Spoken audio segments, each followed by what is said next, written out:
Good morning, ma'am. My name is Benladin Nando, and now I'm presenting my research proposal entitled Modular Class Perceptions Toward Learning Strategies of the Student of Dato Paglas National High School in Araling Panlipunan. GE-5 Purposive Communication Course. Introduction. Background of the study. The study views the learning strategies of the student provided the convenient, fast learning and acquiring knowledge in every topic of the teacher's objectives and discussion.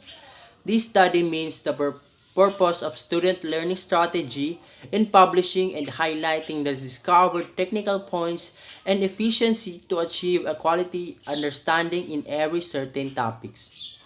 Araling Panlipunan is a subject that discusses a core topics of history, geography, economics as well as the behavior. These are systematically organized based on each grade level. This pandemic crisis, the education curriculum decided to apply an effective modular class for them to avoid spreading of viruses due to social interaction. This study analyzes the student learning in Araling Panlipunan on how they come up to understand the given topic to them in this modular class as a new teaching strategy of every schools. Eventually, the students are oftenly considered that Araling Panlipunan is a less entertaining subject, so they will experience a struggle in understanding the lesson of the said subject. So this research study will help to analyze the student learning strategy in Araling Panlipunan. Objective of the study. The research study figure out the following objectives. The study aims to understand the perceptions of students toward the learning strategies in modular class in Araling Panlipunan of Dato Paglas National High School. Number 1, to determine student learning strategies in Araling Panlipunan through modular class method. Number 2, to identify student learning strategies according to metacognition process. Significance of the study. The study has several significance to follow. Number 1, for the teachers. Number 2, the students. Number 3, parents. And number 4, administrator. Scope and limitation of the study.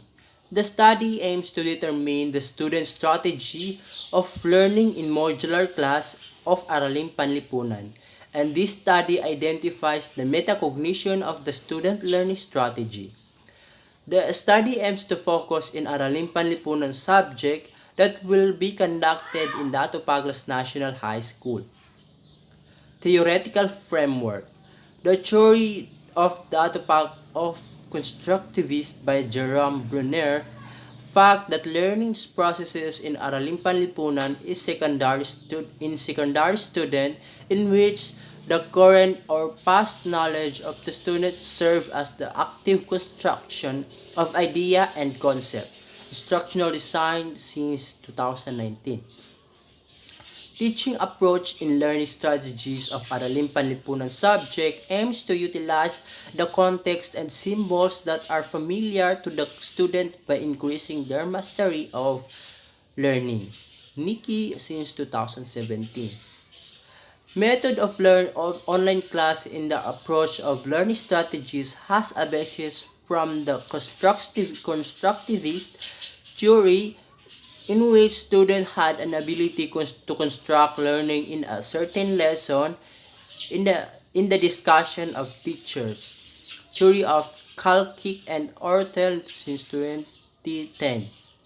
The processes of thinking about thinking is referred as a metacognition.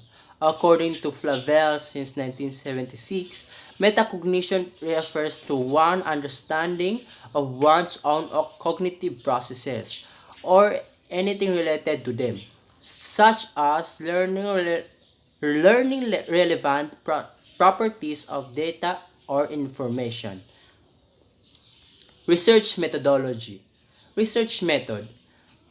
In this research, The researcher uses a qualitative method to conduct a response, in which this qualitative method is used to take a student's opinion and responses related to the questions and surveys given to them.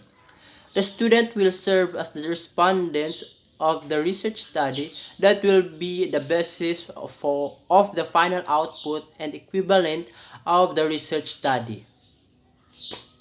So, Giono 2009, page 15. Subject of the research.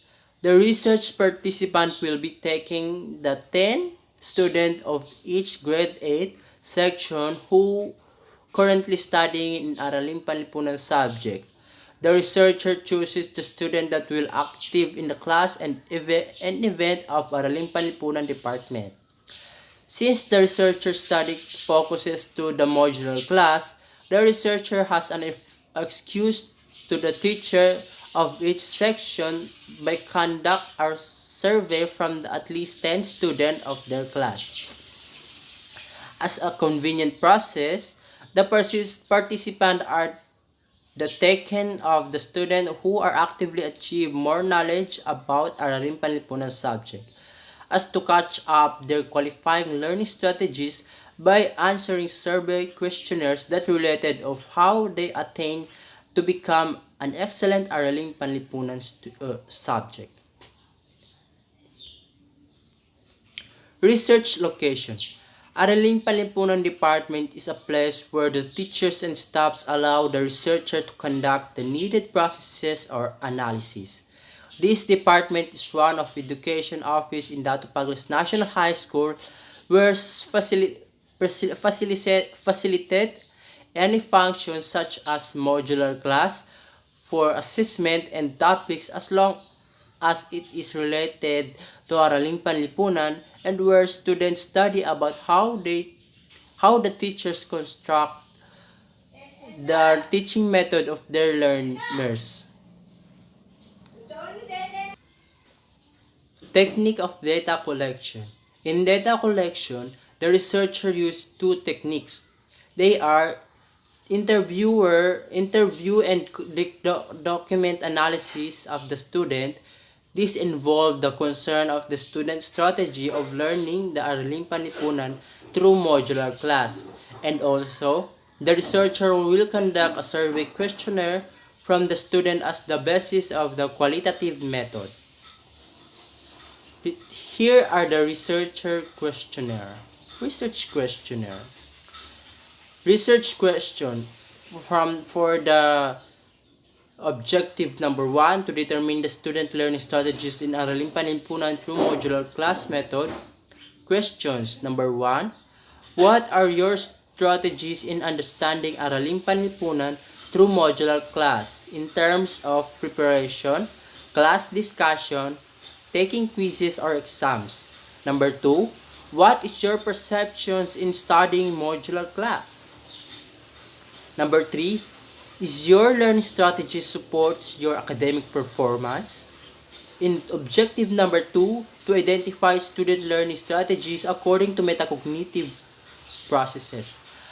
Number 1 question, how does your learning strategies be applicable in metacognition processes theory? Planning, problem solving, evaluation, and many of other aspects of language learning rely heavily on metacognition processes. In what way that your knowledge development may involve any metacognition processes? That will be the last of my research proposal. Thank you.